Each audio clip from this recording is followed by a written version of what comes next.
আসসালামু আলাইকুম। এগুলো আমার পাখি, কোয়েল পাখি। এগুলোর বয়স 24 থেকে 25 দিন। এখনো পর্যন্ত আলহামদুলিল্লাহ অনেক সুস্থ আছে পাখিগুলো, দেখতেই পাচ্ছেন।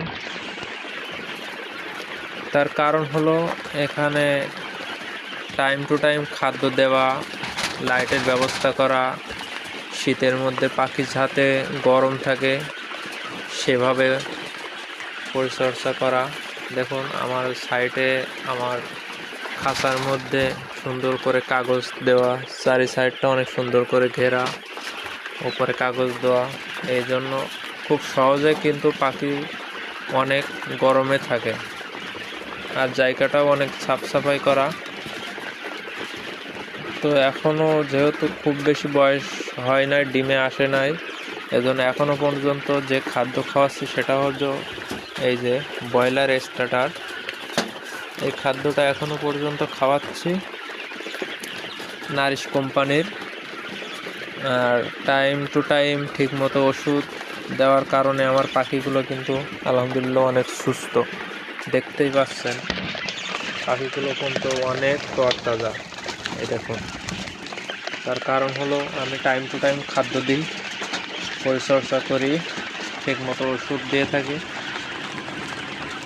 মাত্র 24 থেকে 25 দিনের পাখি, দেখুন কত বড় বড়। আপনারা যারা নতুন কোয়েল পাখি পালন করতে চাচ্ছেন অবশ্যই বুঝে শুনে, জায়গা ভালো এমন জায়গা দেখে পাখি পালন করুন। আমারও অনেক আগে পাখি ছিল, ওই জন্য কিছুটা হলেও অভিজ্ঞতা আছে। এই কারণে এবারে পাখির বাগটা অনেক বেশি, দেখতেই পাচ্ছেন। জায়গাটা অল্প, কিন্তু আমি কিন্তু পাখিগুলো অনেক সুস্থ রাখতে পেরেছি, কারণ আমি সব সময় খেয়াল রাখি। তো আপনারা এই শীতে যারা কোয়েল পাখি পালন করতে চাচ্ছেন অবশ্যই কিন্তু খেয়াল রাখতে হবে। আর আপনি যদি নতুন হয়ে থাকেন তাহলে অবশ্যই চেষ্টা করবেন ব্রুডিংটা যাদের কাছ থেকে পাখি নেবেন সেই খামারিদের কাছ থেকে করে নেওয়ার।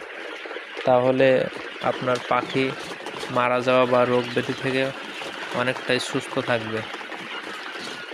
আর তার চাইতে বেশি ভালো হয় যদি আপনি 25 থেকে 30 দিনের পাখি নেন, তাহলে মদ্দা মেয়েটা চেনা যায়। চেনা গেলে আপনার একদিক থেকে ভালো কি হবে সেটা হলো আপনার পাখিগুলো কিন্তু সবই মেয়ে পেয়ে গেলেন, সেখানে আপনার মদ্দা নিয়ে কোনো ঝামেলা থাকলো না। আর আমার যেহেতু ছোট